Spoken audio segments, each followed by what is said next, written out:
Sometimes the world looks perfect, nothing to rearrange. Sometimes you just get a feeling you need some kind of change.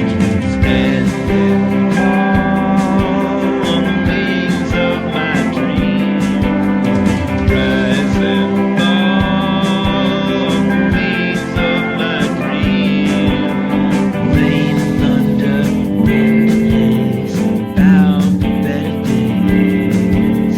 It's my life and my dream, nothing's gonna stop me now.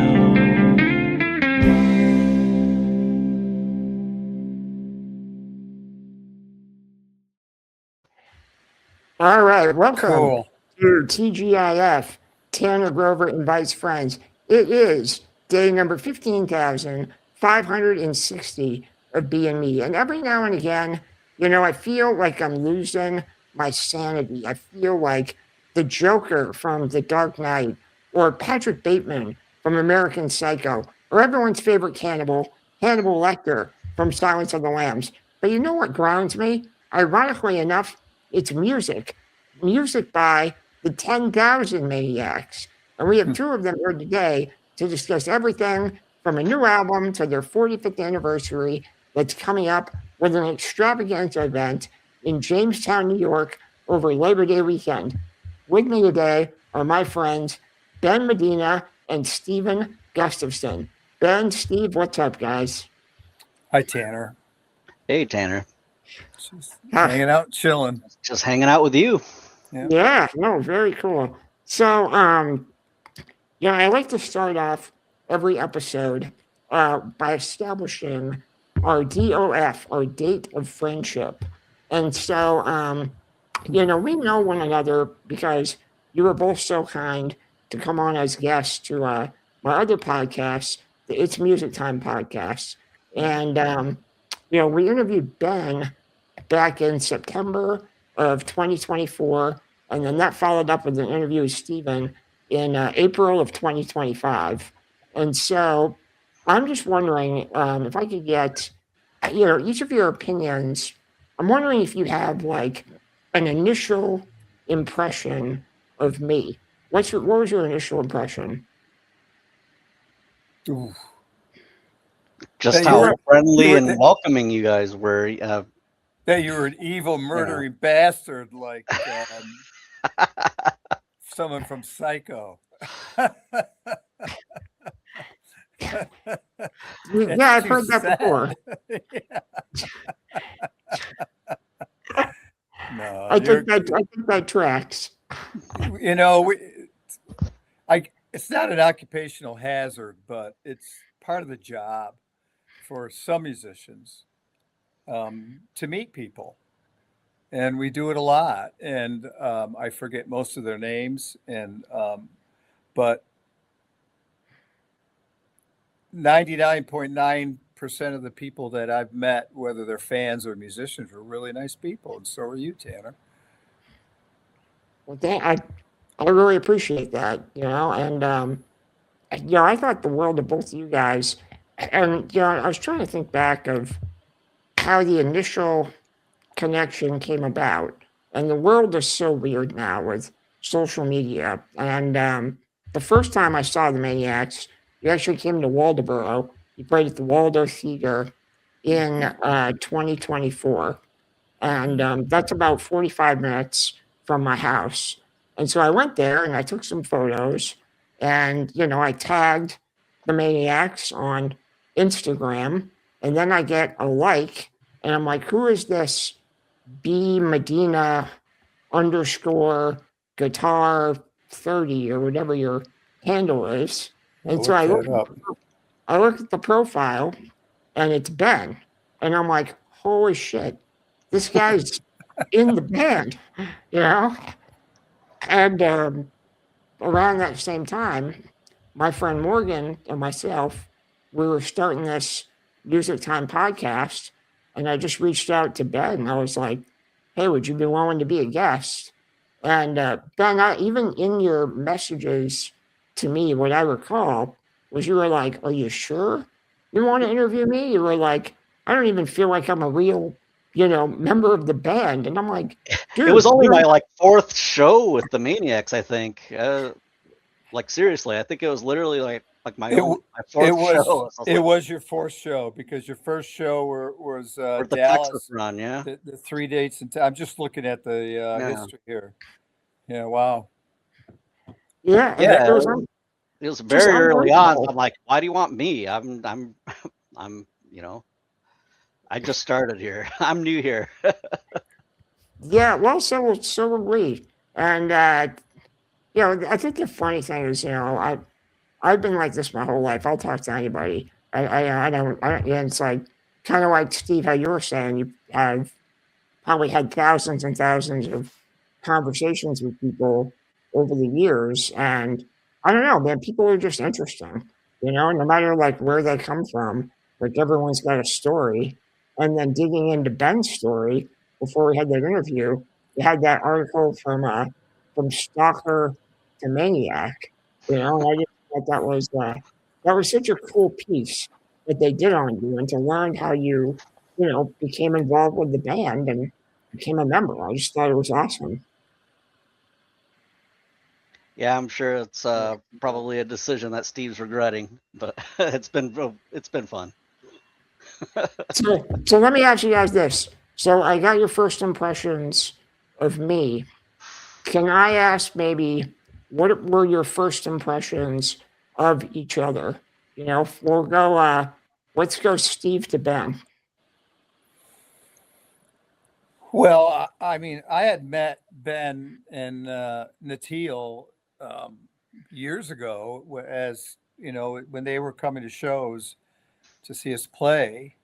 Although, like I said earlier, I don't really remember the initial meeting, but we ended up seeing them at just about every show we played in the Chicago area, and I just they were very easy to talk to, and I always would go out to the lobby or the venue bar or the merch table after a show and just greet people and say thank you. And they just became, I remembered who they were from repeated visits, and we just became friendly. Um, they were easy to talk to and nice people. I mean, that's the basis for most of it. Did you get the sense of like super fandom from Ben? Did you get that kind of sense, or was it more just kind of laid back, friendly guy? Like, do you have a radar for that? I guess. Well, all our stalkers are very nice and friendly. So, and I would certainly put Ben in the Uber fan category. Yeah, when we true met, story. because he just came to, the first show he saw was at Poplar Creek. Was that right, Ben? Yeah, Poplar Creek in '93. 93. Although I didn't meet you guys then. I didn't meet you guys till '95. Right. And then it was just their manager at the time, Blair, put me and my wife on every guest list that they had when they came through the Chicago area. So as Steve said, through repeated meetings, since '95, we've just gotten to know each other little by little. So. Yeah. Wow. See, I wasn't aware of any of this history, like at all. So I mean, Ben, in '95, like, what were your impressions of Steve in particular? Ooh. Well, Ouch. very welcoming, really. I mean, I just was No. surprised at the whole band and how they included their Uber fans to, well, I think back then, back in '95, meet and greets weren't a common thing, really. And we just felt privileged to even be included in that group to meet the actual band after every show. Because back then it wasn't just how we do it now is where we just go out to the bar. Well, back then you needed to have a pass. You needed to be selected and have a meet and greet pass. And Well, meet the band. we thought we were really important back then. Well, you were to us. So anyway, we were just happy to be included, and everybody was so welcoming, approachable, and that's the important thing, because a lot of celebrities and musicians that you meet out there kind of not approachable, I should say. Well, they're Not, shy. They're shy. A lot of the musicians that I've met are very shy people. We have a stage persona, mm-hmm. air quotes. But Mary's very shy. So is Jerry. They don't like to be around big crowds of people, especially when they're sticking, things in their face to autograph and stuff. Because for some performers who have a huge following, it can be a scary situation. So Right. I think some people they're very protective that way. And in around that time when you first saw us, Ben, we had actually had a stalker A who would real stalker. who would call our managers. This was when Peter was our manager, but he'd call their office overnight and leave hours on the tape recorder. When they used to have those things, saying how we were going to be murdered. Oh and gosh. and we hired a private investigator. We hired a bodyguard on the road because he of course was very angry at Natalie because she hadn't publicly said that the songs she wrote. Is that me? Nope, that's me. That's. Hold on one second. Is There our we time go. up already? Is our time Nope. up already? No. I know. Nope. No. You're fine. But he was obsessed with her, and we had to have metal detectors installed at venues, and we hired a bodyguard for her to travel with us on the road. Oh And gosh. but we found out who he was, just some guy. And we said, just bring him backstage to meet us and he won't be so obsessed, because we realized that we're just normal people. And most, I think a lot of musicians are just normal people. It's just that part of the job is presenting yourself to the public. And, that's a challenging thing to do sometimes. I think you excel at it. I mean, from what little, I've seen it twice, but the way you came out after the Lauderdale show, and we got to meet each other in person and hang out for a moment in the lobby there. You two, myself, Morgan, and you met my mother as well. She was there, Right. and yeah, I just thought it was so cool, and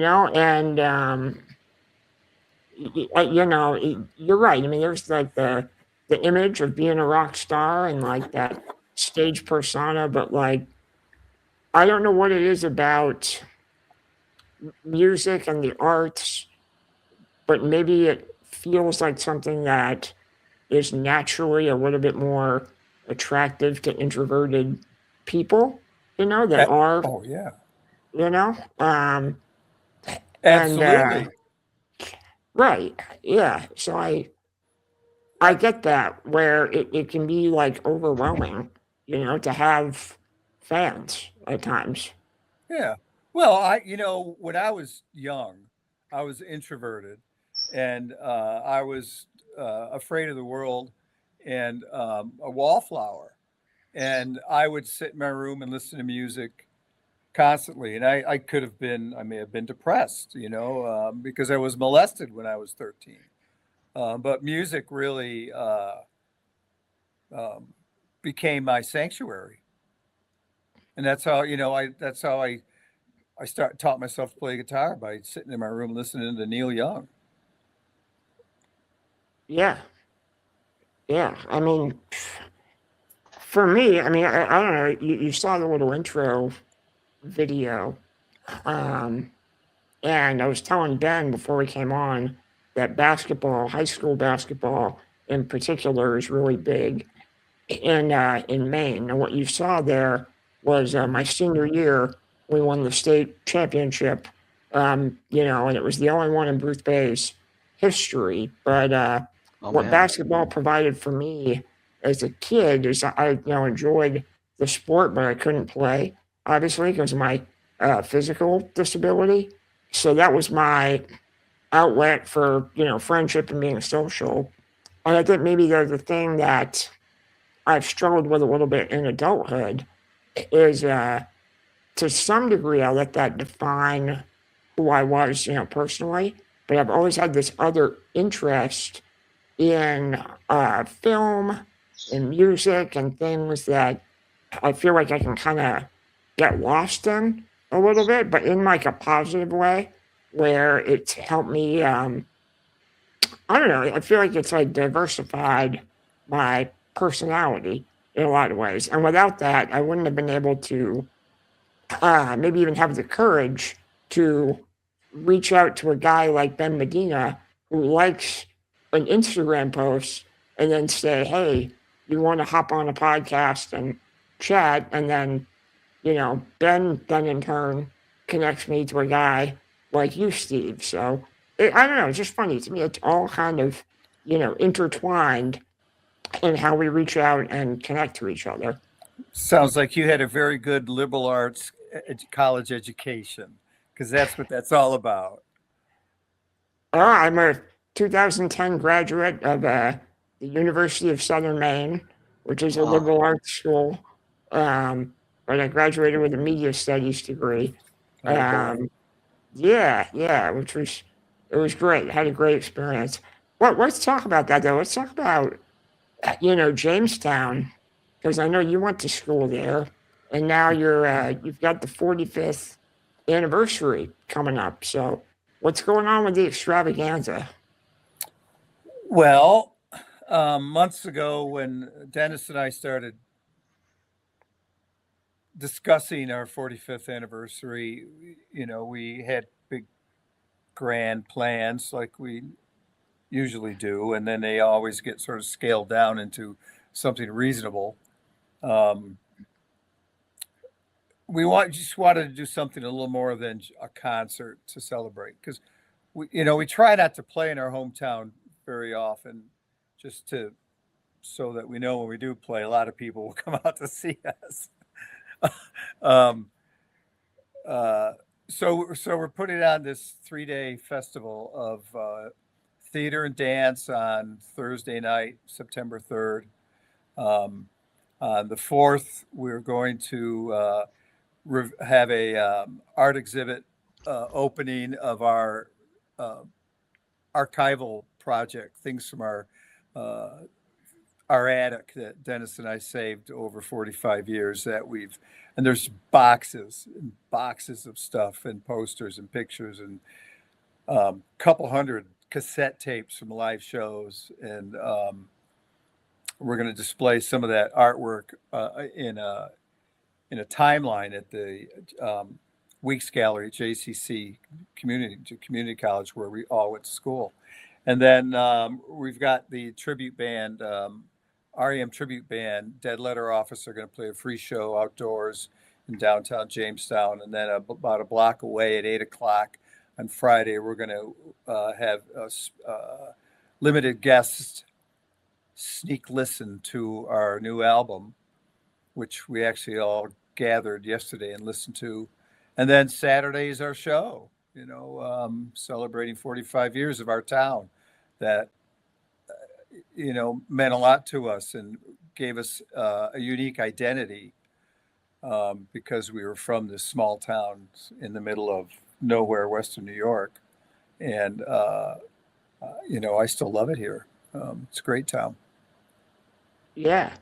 Ben, what do you make of all this? I mean, you're a part of this new album and the extravaganza weekend. I mean, like, how do you, how do you're obviously, I'm assuming that you wrote some music for this album, and, Well, what yeah. can you comment on that or what? Well, I'm not sure I'll be featured on the new album. I don't know if that's public knowledge yet, but Oh, I think the recordings as they stand right now, as far as I understand, are from when COVID started and those recordings. So, Steve, if you want to talk more or elaborate more on that. Yeah, when COVID shut us and everybody else down, I just suggested to the band while we had time off, let's write some songs together and start making some demos because we hadn't done that in a while. So through some band health issues that happened and some family things that went on, and it's been a struggle to get this thing finished. Yeah. It's taken us a long time, but we're really close. We got a chance. Dennis and Jerry and John and Mary and I were together with Armand yesterday at his house, and we listened to mixes that we had to just acquaint ourselves with the songs again because it had been a while. And gigs get in the way too. It's touring is a brutal thing. Uh, I don't like it, but I like playing. I just don't like getting there and getting home. Um, so we're close. We've got a few tweaks to make. Um, there's about 6 more songs that we could record that are ready to record that Ben has been here with us working on them. But we just haven't found the time to get in the studio and get those done. So we're at a point where we've got 12 songs that we think we feel comfortable releasing. When it hasn't been decided yet, but I don't know if it'll make it this year or not. But we're there might not be enough time. Once it's all mastered and the artwork is ready, which always holds up every project. yeah. Do you ever like? I mean, 45 years is something I would think to really reflect on. But I mean, like, do you ever think in terms of like the legacy of the Maniacs? Now, I don't mean that in like I definitely don't mean it in like this contrived sense. I was more thinking of, to be honest, I'm thinking of like, all right, sometimes I categorize the Maniacs music into like a folk rock idea. And then I was thinking about the idea of folk songs and how there are these songs that have lasted, hundreds of years, right? And so you've done this body of work for 45 years. And if you think of like even, Mozart only lived 35 years before he died, but Yeah. people still talk about Mozart, 200, 300 years on down the line. And I don't know, sometimes I think in this like existential grand sense of like, long after we're gone, 300 years from now, will people find some Maniac song or something in the catalog and play it? I mean, I don't know. Does that ever like kind of has that dawned on you? I guess the body of work you've done and your legacy. I guess. No, No. no. Certainly we're no Mozart, but as far as folk songs go, they were basically telling stories of writing history or recording history, Mhm. and sharing news is what what those were really for. And when we started, we were very punk because we really didn't know what the hell we were doing. And when John turned us around, in the summer of '81, and we became 10,000 Maniacs, he turned us on to a lot of folk music that we hadn't heard. Dennis and I were, sort of quasi hippies for a while, deadheads, and then with long hair and psychedelics and following the Grateful Dead around, and then punks when we heard the Gang of Four and Talking Heads and bands like that. That really sort of switched us. But John got us into folk music and into that whole storytelling idea, and I think that's how a lot of the songs were structured, following folk music's lead. And Natalie was very concerned about her lyrics and who was going to hear them and what they meant to people.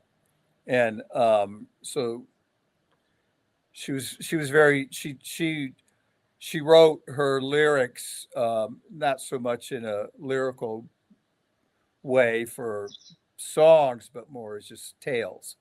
And I think that that got us into that genre of folk rock, which is a great place to be. I have grandchildren, as Ben does, so there's our legacy right there. This, I don't really think much about people listening to our music in the future. I try to just live in today and not worry about that stuff. I think, yes, they will. And what we have done is important and has meaning and weight to it. And I'm proud of it. Yeah, I think well, you we've done a should good, be. yeah, we did a good job at it, and we're still doing it. And so that's, this new record is really all I really think about. I don't listen to music very much. No, No. what do you do? What do you do for fun, Steve? Well, when I'm doctor allows me, I golf and I garden, and I read a lot of books and watch Buffalo Bills and Buffalo Sabres sports. That's it. My life is pretty boring Yeah, and that's it. All right. delightful. I get to babysit my grandson, and as Ben, he's got a second one on the way. Yeah. Yeah, and he's going to have quite an entourage when he reaches my age. Well, I In already 50 have an years. entourage. The entourage I'm bringing to the 45th anniversary is going to be pretty huge. It's like Christ and his apostles. Right. You shouldn't have cut your hair.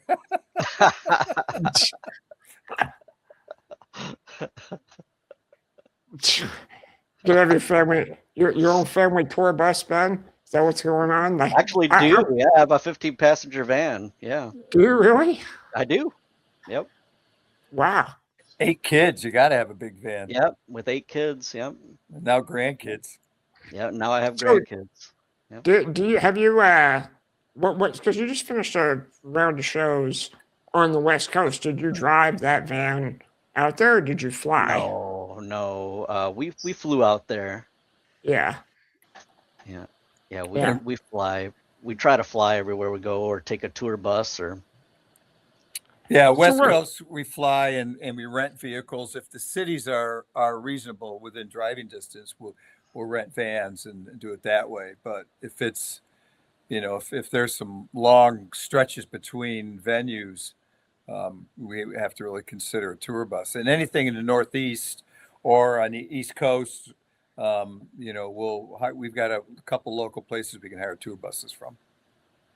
Yeah. Okay. All right. So what like on the West Coast this last trip? What was it, like 4 or 5 shows, or was 4. it 4? Okay. So what do you do during downtime between shows? Are you guys hanging out, or are you like spending time? Are you able to? Do you have family members on the road with you that you get to do stuff with, or what's the group like? What goes on during the downtime? Ben, you were a party animal. Why don't you tell your story first? Well, yeah. I mean, usually downtime consists of just recovering from the previous day's shows, and then I like to go for long walks. Usually, is what I do. for downtime, and occasionally, my wife will be with us. She wasn't at the last tour leg, but she tries to be. She tries to come to most of the shows, so usually we'll just hang out. We'll do walks or find some place for lunch, before the next show. That's what downtime consists of, just resting Yeah. up for the next show. Really, for me anyway. I like to field strip a cat, clean my shotgun, 2 shots of brown liquor. No, that's from a movie. I'm like Ben. Sometimes there is no downtime because you got to get up and go to the next town. Yeah, there's a lot of that too. There's not a lot of rest once you're out there. The crew, those guys, they work like hell. They're up at 7 a.m.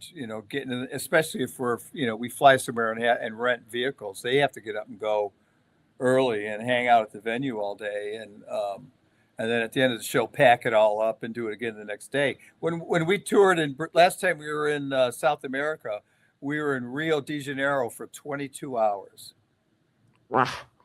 That was it, and there was no time to do anything but check into the hotel, go to the gig, do sound check, hang out there all day, play the show, pack it all up, go back to the hotel, get about 3-4 hours of sleep, get up and fly to the next town. It's punishing. I try to rest when I can. Yeah. Do you ever, somebody asked you this, like outside of the Maniacs, like do you guys ever like just attend concerts for fun? I know, I don't know, like, so like last week, I went to a show and I saw Everclear came to Gardner, Maine. And it's like, kind of a band from my era. I grew up in the 90s and it was fun. It was cool. But like, do you guys ever have the opportunity to do that, or do you ever seek that out?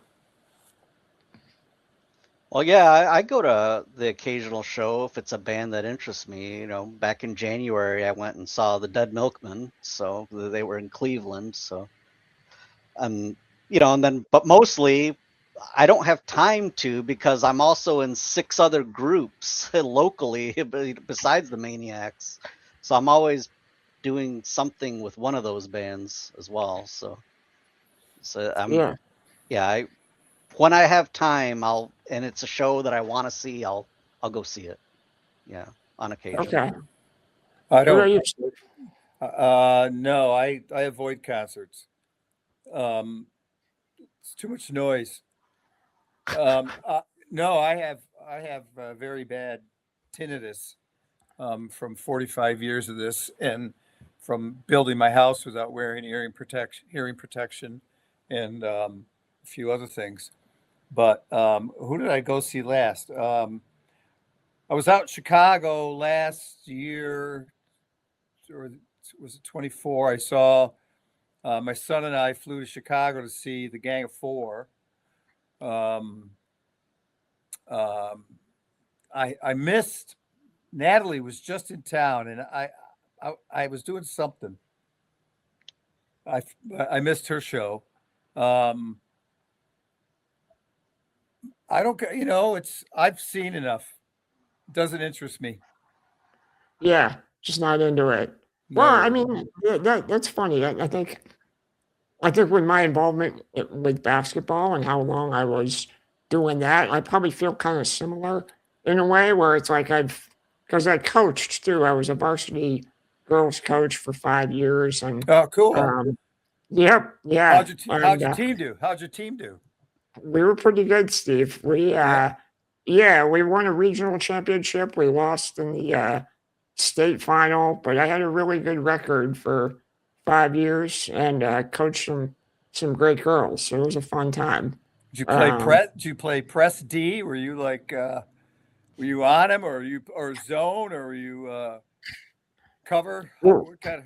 Well, it depends on your personnel, but Sure. I would mix it up. We would go if you want my coaching breakdown on a made basket, we were going to go 1-2-2 3/4 court press. falling back to a 3-2. On a missed shot, we would go person to person. Right. So by switching, we always kind of kept the other team They on didn't their know what. toes. Yep. Yeah, That's good. they could never get comfortable.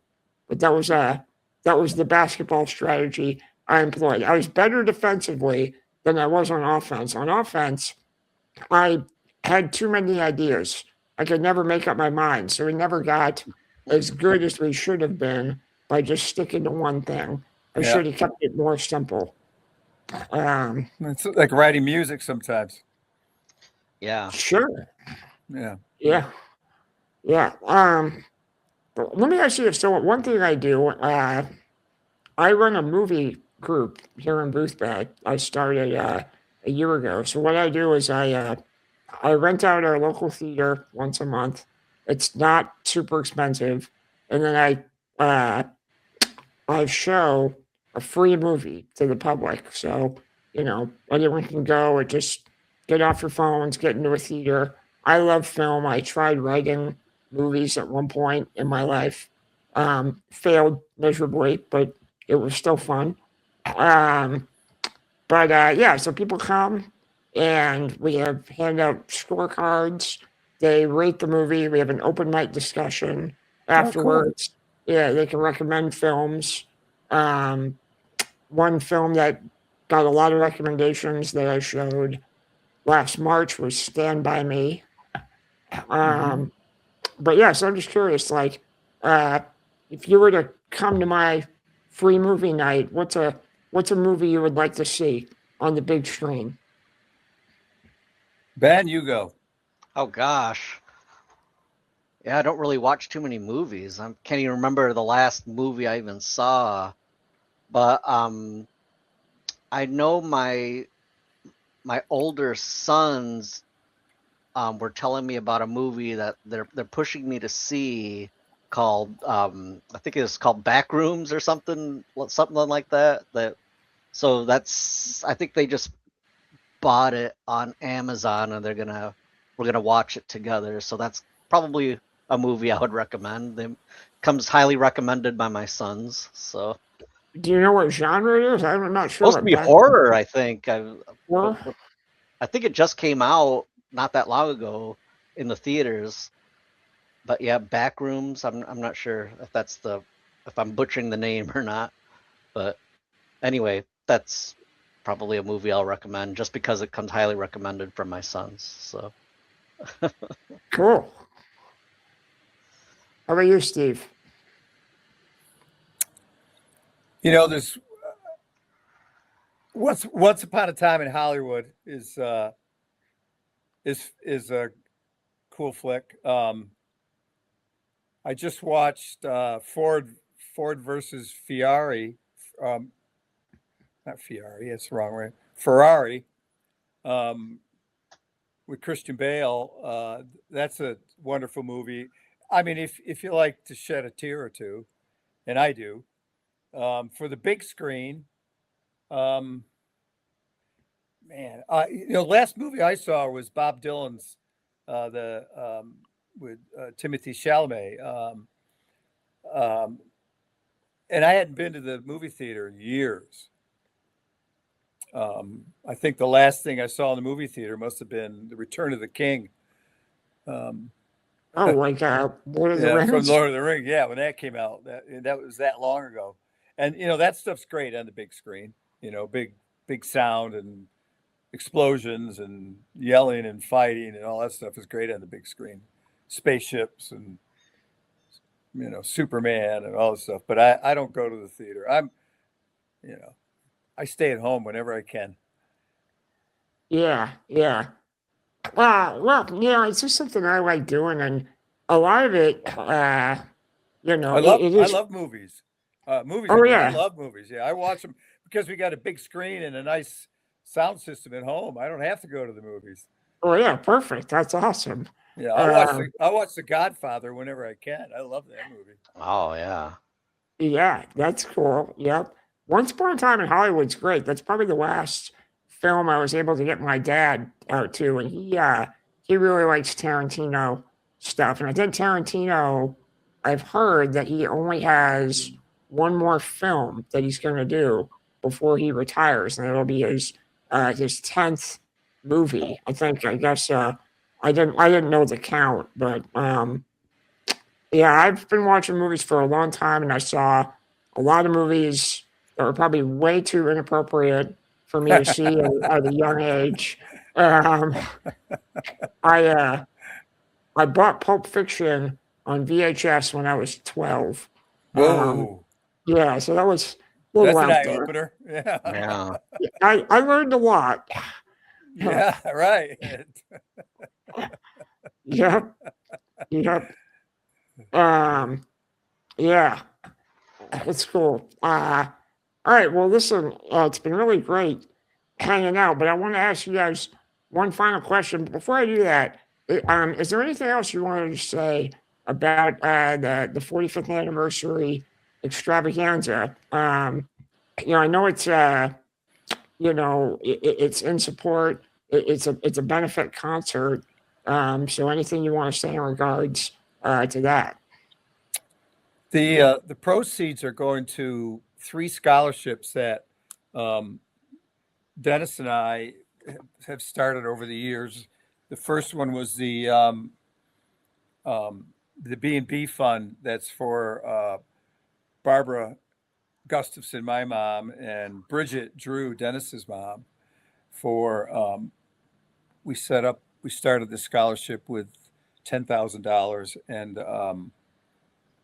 it's grown a lot. It's up to about $50,000, and they give away the investments that the Chautauqua Regional Community Foundation does for us, and they hold all the money and invest it and stuff.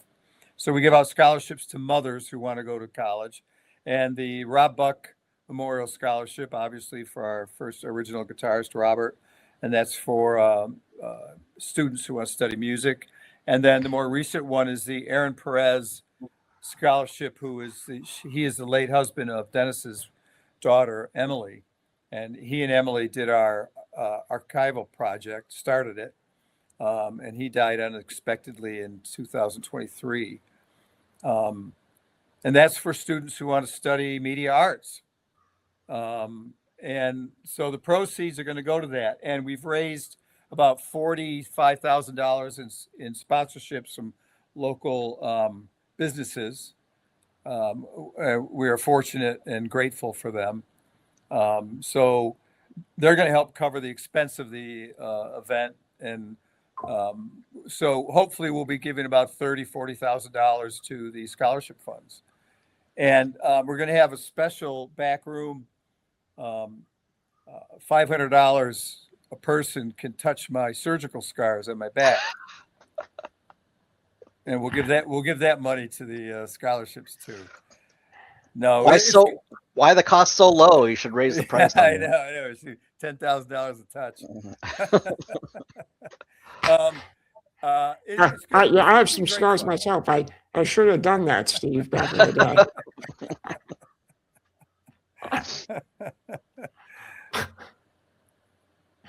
One thing I wanted to mention this, but so my middle name is Buck, and I have a great uncle who was Robert Buck. I mean, obviously a different Robert Buck, but I always kind of connected the dots that way. And I know, I saw it was a social media post. It was his birthday, wasn't it? A few days. Yeah. August 1st. Yeah. August 1st. Yeah. I remember I was looking back on our interviews for It's Music Time. I remember Ben saying that, he learned kind of how to play guitar from watching your Saturday Night Live performance in 1988. And I was curious because I looked it up. I tried looking up the performance itself. I couldn't find it. But Ben, do you remember? I'm sure Steve does. Do you remember who the host was for that 1988 show? It was Judge Reinhold, I think, was the host, I believe. It was Judge Reinhold. Yeah. I remember that. That was well, it looks like we lost Steve. I'll get him back. Yeah, Here I am. that Here I You're am. back. Sorry. that Saturday Night Live weed. episode was that Saturday Night Live episode was my you know my little that Beatles moment that everybody seems to get in this from the '60s on the Ed Sullivan show. That was my Ed Sullivan moment. Was the SNL appearance of the Maniacs, their first appearance. Yep, that was transformative for me. Anyway, Every other boy in this band is old enough to have seen the Beatles on Ed Sullivan, and every one of us wanted, after seeing the Beatles on Ed Sullivan, thought, "Oh, I got to be in a band someday." yeah, It that worked was kind out. of my thing after Yep. seeing you guys. So That's cool. I got one last little clip I want to pop up here. So right here, this is my yearbook cover from the year 2001, where I graduated. And if you check that out, These are days. yeah, that was literally the theme of my high school yearbook. Oh, cool. So there's a little legacy moment for you. Nice. One final question. So I asked all my guests. We'll have each of you go individually. But in 2008, my grandmother passed away from lung cancer. And when she was on her deathbed, she said something to me that I found really profound. And she just said, I wish that I allowed myself, my one regret in life is that I wish I allowed myself to have an ice cream sundae every time that I wanted one, you know? And so, she literally meant an ice cream sundae, but I've kind of taken it in a more metaphorical sense. Yeah. So I think what I want to ask each of you is, what is your ice cream sundae? I'll let Ben go first. Oh gosh, that's kind of a profound thing. My ice cream sundae. Oh my gosh. I see, now you're getting me thinking. Don't do that. Yeah, that's You're gonna hurt yourself. I'm gonna hurt my. That's you're gonna see steam coming out of my ears from thinking too much. Well, it could just I be, don't what's on your bucket list or what fulfills you. What fulfills me? Well,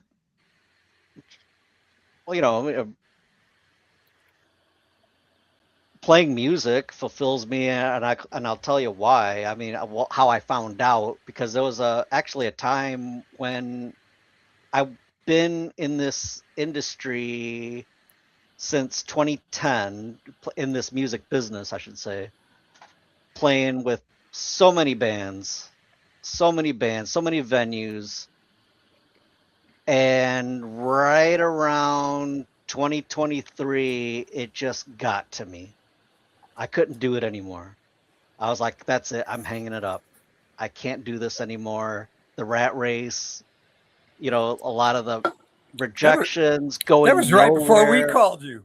Exactly. In fact, when you called, when I got the call, I was technically retired. So anyway, so in October of 2023, I played my last show. I was done. I couldn't handle it anymore. I was tired of it. And then about 3 weeks after I did that, I was like, what did I do?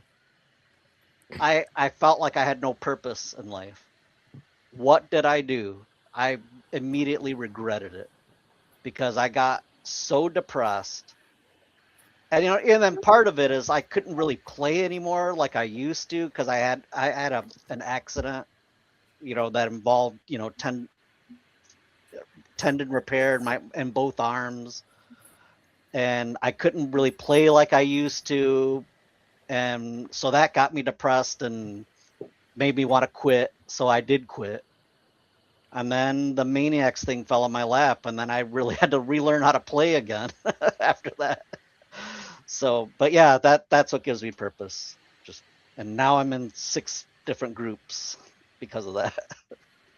I have to keep it going. So, That's and then family too. I mean, just with the coming of my children growing up and having children of their own, and now I'm a grandparent, and that gives me purpose as well. So it's just I'm relearning how to live life. So, and I'm learning to love life again. So anyway, from my vantage point. that's my ice cream Sunday, I guess.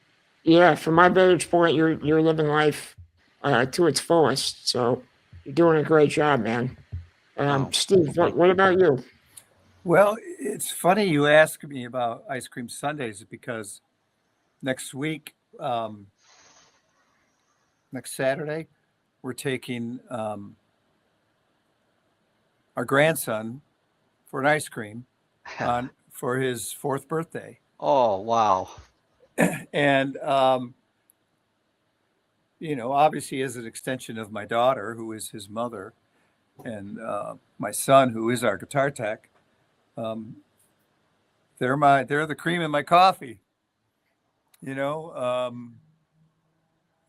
the most important thing to me in the world. More important than music, more important than this band, more important. I mean, not than friendships, but family is always first in this band, and family members are always allowed with us. We make arrangements so that they can be if they want to be. You couldn't get my wife to see a Maniacs show if you held a gun to her head. She's sick of it. No, she is coming to the 45th anniversary show, though. I bought her tickets, so she better go.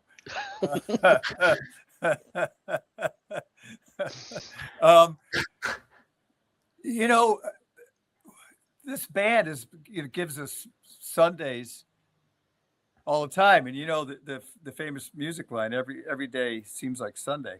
I don't know why that came up, but we get to meet people like you, Tanner. And it wouldn't have happened without the band. That's true.